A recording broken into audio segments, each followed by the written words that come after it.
The Grand Council Chamber on Valerian was an architectural marvel, a fusion of styles from countless worlds. Holographic displays projected the devastating images of war, crumbling cities, scorched landscapes, and the hollowed eyes of survivors. The representatives from various species filled the room, their faces a mix of hope and trepidation. Captain Zalnor, a towering figure with scales that shimmered in the artificial light, stood before the assembly. His battle-worn armor bore the marks of countless skirmishes, each scar a testament to his experience. General Mark Thompson, a human with a stern yet approachable demeanor, sat beside him. His eyes were sharp, scanning the room with a mixture of curiosity and determination. Lieutenant Sarah McKinley, a tech specialist with a knack for innovation, and Private Luis Hernandez, a young but brave soldier, flanked him. Ambassador Turalk, a diplomat known for his tact and wisdom, initiated the discussion. Captain Zalnor, we have gathered to determine the path forward. Your first-hand experience with the humans is invaluable. Please, share your observations. Zalnor nodded, his deep voice resonating through the chamber. I witnessed feats that defied logic and strategy. Humans brought a new dynamic to the battlefield, one that was both ingenious and terrifying. The assembly leaned in, eager to hear more. Zalnor continued, detailing the remarkable adaptability of humans, their ability to turn the tide with unconventional tactics. As he spoke, the holographic displays shifted to scenes of humans in action, resourceful, resilient, and relentless. General Thompson's leadership was pivotal, Zalnor said, glancing at the general. His plans were audacious, yet they worked. Lieutenant McKinley's technological prowess and Private Hernandez's courage were equally astounding. Thompson gave a modest nod, while McKinley and Hernandez exchanged proud smiles. The room buzzed with whispers, the representatives exchanging thoughts on the extraordinary accounts. Ambassador Turalk raised a hand, quieting the room. Your insights are indeed remarkable, Captain. We have much to consider. Let us delve deeper into these human strategies. With that, the council prepared for the next part of Zalnor's tale, the anticipation perceptible in the air. Zalnor began by describing a war-torn planet where ruins and smoke dominated the landscape. The ground was littered with debris, and the air was thick with the smell of burning metal. Captain Zalnor led a squad through the chaos, his eyes scanning for threats.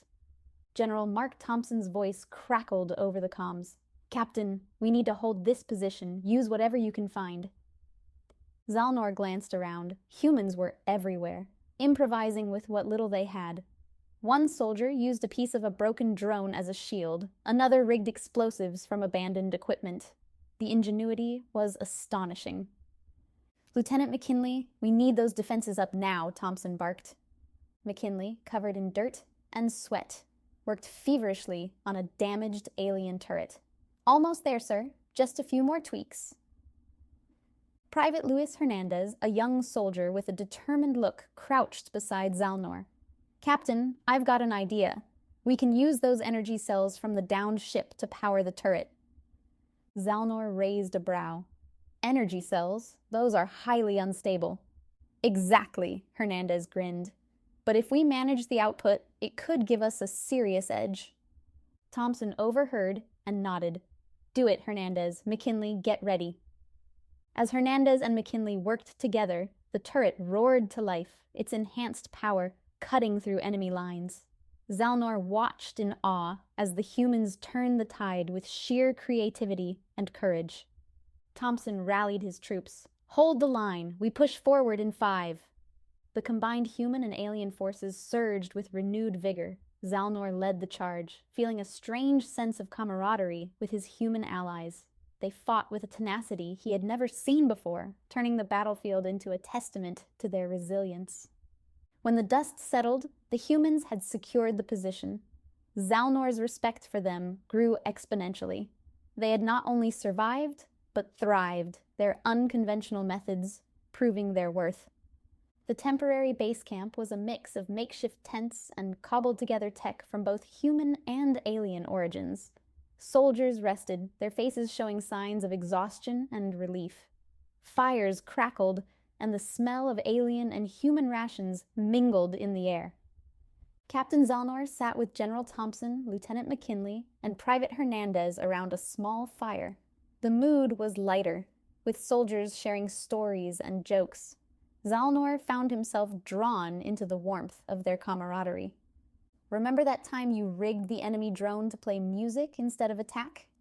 McKinley laughed, nudging Hernandez. Hernandez grinned. "Yeah, they were so confused. We took them down while they tried to figure out where the sound was coming from." Thompson chuckled. "That was classic. Good thinking, Hernandez." Zalnor watched, amused.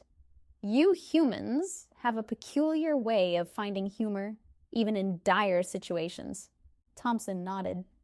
"It's how we cope, Captain. A little laughter can go a long way." Suddenly, a small alien child appeared, hesitantly approaching the group. Hernandez smiled and offered a piece of candy from his ration pack. The child's eyes lit up, taking the treat with a shy smile. "See, it's the little things that matter," Hernandez said, looking at Zalnor. Zalnor nodded thoughtfully. "Indeed, your ability to find joy and kindness amid chaos is remarkable." The group continued sharing stories, the bonds between them growing stronger. Zalnor felt a sense of belonging he hadn't expected.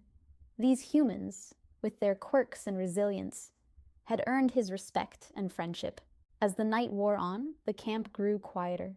Soldiers drifted to sleep, the fires dying down. Zalnor lay awake, pondering the day's events. The humans had not only proven their worth in battle, but also in their ability to forge connections and uplift those around them. The devastated city was a hive of activity, with humans and aliens working side by side to rebuild. Construction sites buzzed with machinery, and the sounds of progress filled the air. Signs of new life emerged, green shoots breaking through the rubble, children playing in the streets, and laughter echoing in the distance. Captain Zalnor walked through the city with General Thompson and Lieutenant McKinley. Private Hernandez was nearby, helping to distribute supplies to civilians. "Impressive, isn't it?" Thompson said, watching the collaborative efforts.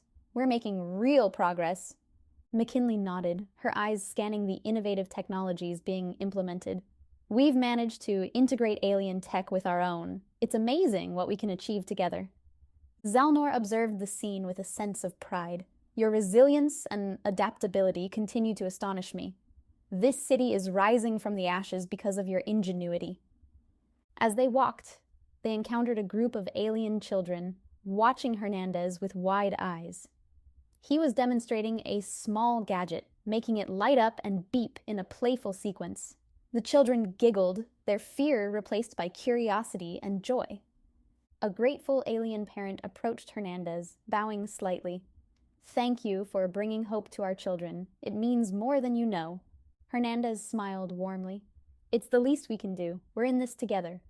Thompson turned to Zalnor. "This is what we're fighting for, a future where we all thrive side by side." Zalnor nodded, feeling a deep sense of purpose. "Indeed, the bonds we've forged here will shape the future of our galaxy."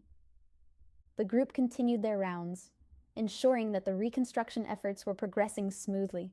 The city, once a symbol of destruction, was now a beacon of hope and unity. As the sun set, casting a golden glow over the bustling city, Zalnor knew that they were on the right path. The humans had shown him a new way to approach challenges, and together, they were creating a brighter future. With his story now complete, the representatives were eager to hear Captain Zalnor's final thoughts. Zalnor continued, his voice steady and confident. "We have seen the worst of times, but we have also witnessed the best in each other. The humans have shown us that resilience, creativity, and unity can overcome even the greatest challenges." General Thompson, standing beside him, nodded in agreement. "We've forged strong bonds in the heat of battle. These alliances are our greatest strength." Ambassador Turalk addressed the council. "Captain Zalnor, your insights have been invaluable. The stories of human ingenuity and bravery are inspiring. It is clear that we must consider a new approach to our future." The council members murmured in agreement. One by one, they voiced their support for a stronger alliance with humanity. The discussions were filled with optimism and hope. Ambassador Chiralk raised a hand for silence. I propose that we form a permanent alliance with the humans. Together, we can rebuild our worlds and ensure lasting peace. The vote was taken, and the result was overwhelmingly in favor. The chamber erupted in applause, the representatives standing to show their approval. Zalnor felt a surge of pride and satisfaction. He turned to Thompson and the others. This is a new beginning. Together, we will create a future where all species can thrive. Thompson extended his hand to a united future. Zalnor clasped it firmly. To a united future. The council adjourned, the representatives departing with renewed purpose. As Zalnor, Thompson, McKinley, and Hernandez left the chamber, they knew that their journey was just beginning. The bonds forged in battle had paved the way for a new era of cooperation and unity. And so, with hope and determination, they set out to build a better world, knowing that together they were unstoppable.